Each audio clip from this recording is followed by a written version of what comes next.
Assalamu alaikum wa rahmatullahi wa barakatuh. Akkam hordoftoota chaanaala Razaan Tube. Chaanaalli kun chaanaala keessan hordoftoota kiyya. Subscribe naa gochuun bakka itti diimtuu san tuqaa bira naa dhaabbadhaa na bira dhaabbadhaa isiniin jedha. Kanaafi kabajamtootaa fi hordoftoota warreen viidiyoon kan koo kan gadhiifamu isin dhaqqabee kabajaan na dhageeffattan hedduu galatoomaa isiniin jedha isin galateeffadha. Kanatti aansee ammootuyyuu bakkatti mallattoo laayikii san tuqaa viidiyoon kiyya akka nama hedduu bira naa gahee namni hedduu irraa namni tokkollee lamallee yoo irraa fayyadame irraa fayyadamu. Kanaafi har'a hordoftoota kiyya waan tokko qabadhee dhufee wooma xiqqoo mana keenya keessa jiru har'a ammoo kan qabadhee dhufee kan qaama keenyaati akkami qaama keenya laaffifannaa akkami qaama keenya bareechifannaa kan jedhuufi kanaafi akkuma beekamu namni hedduu qaamni keenya nuu fuula keenya harka keenya luka keenya malee namni qaama namoonni tokko tokko qaama akkuma dhiqataniin dhiisanii qaamni isaanii kajalaa goggogantu jira. Hin laalu namni hedduu qaama kana jechuu irra caalaa keessattuu wanni ganyaatan kunuyyuu namoonni dantaa ittiin qabne jira hajaa ittiin qabne jechuudha. Kanaaf hordoftoota kiyya har'a kanuma haaluma kana fakkaatuun haala salphaa taheen wooma mana keenya keessa argamu waan xiqqoo qabadhee isinii dhufe waan gogaa keenya bareechisuu fi akkasuma laaffisu hordoftoota kiyya akka fayyadamtanii irraa faayidaa argattan abdii qaba.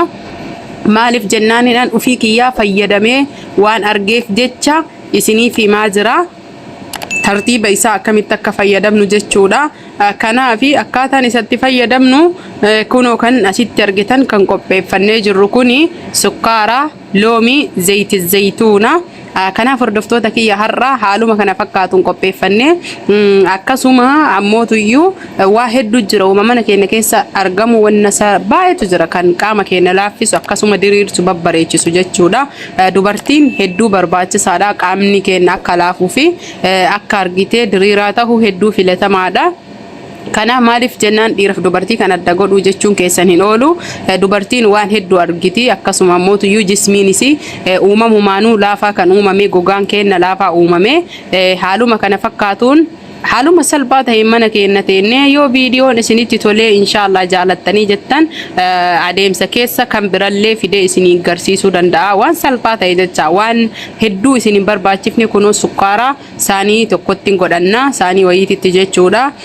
Abbaan barbaadan qaama keessa sirriitti riguu yoo barbaadan jechuun sirriitti jismii keessa laaffisuu ittiin sukkuumtanii.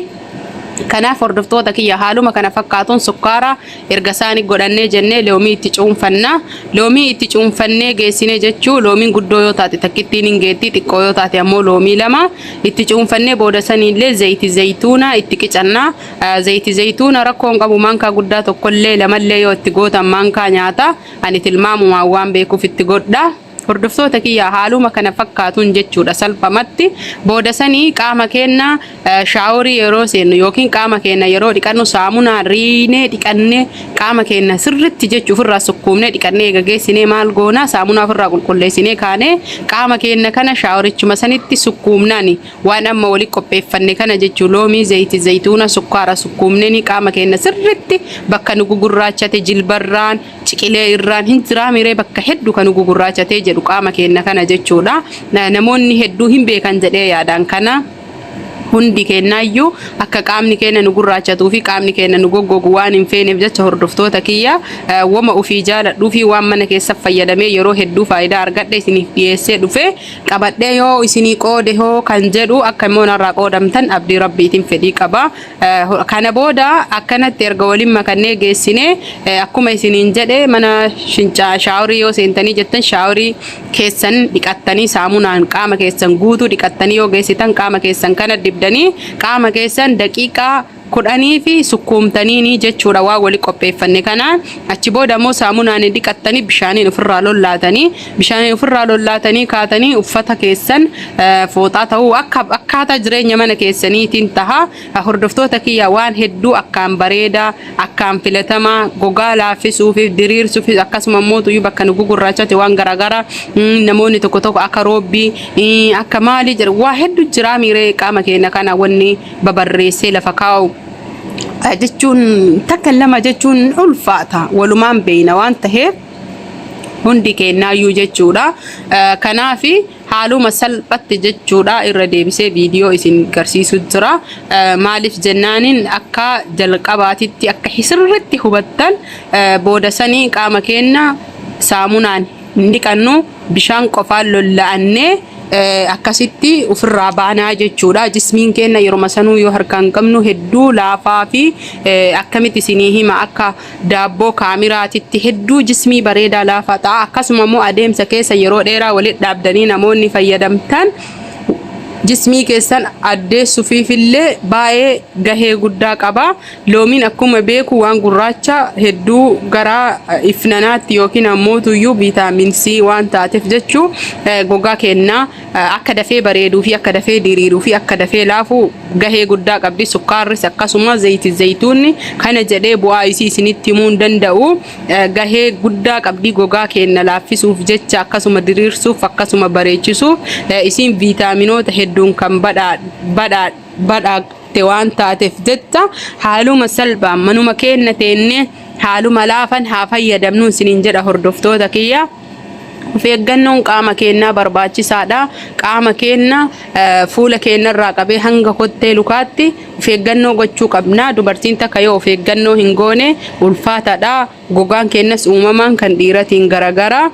Akkuma amalli keenya kan dhiiratiin garagara, humni keenya kan dhiiratiin garagara. Wanni hunduyyuu jechuudha. Kanaaf dubartiin teenya shamarran keenya gogaa qaama ofii eeggachuu qabdi, bareedina fuula ofii eeggachuu qabdi, kabajaa fi sharafa ofii eeggachuu qabdi. Akkasuma immoo tuyyuu hordoftoota kiyya waa hedduutu jira. Akkamitti maal nyaatti maal dhuudi haa nyaata ofii tuyyuu beeytee eeggachuun barbaachisaadha isiniin jedha.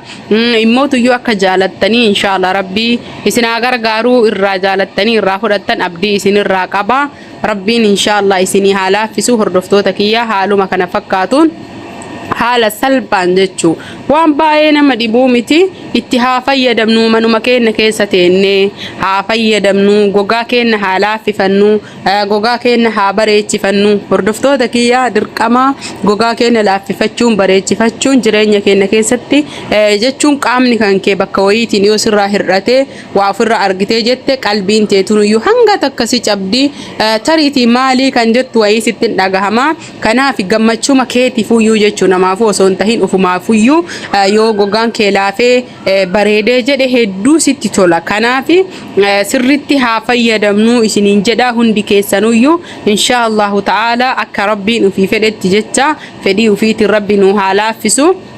Hordoftoota kiyya haaluma kana fakkaatuun haala salphaan jechuu manuma keenya teenne gogaa keenya laaffifachuu jilbaa fi harkarraan akkasuma kan nu gurraachate goggogee jedhe amma fakkeenyaaf yeroo suduu jabuunu yeroo salaataatu jilbi keenya hin goggogaa. Gogaan keenya kan dubartii kan dhiiratiin uumamaan waan adda uumameef jecha mallattoo garagaraa mul'isa. Kanaaf isa san jilba kanarratti illee quncee maloomii kanallee yoo dibdee riidee jette yeroo sukkuumtee jette yeroo shaaworii seentu yeroo dhiqattu qaama kan kee saamunaan dhiqattee geessite hedduu waan akkaan gaarii filatamaati. Inshallah viidiyichaan jaalattan jedhee abdii qaba hordoftoota kiyya haaluma kana fakkaatuun na huffalchaa yoo dogongora qabaadhe isiniin jedha irra naaf dabra.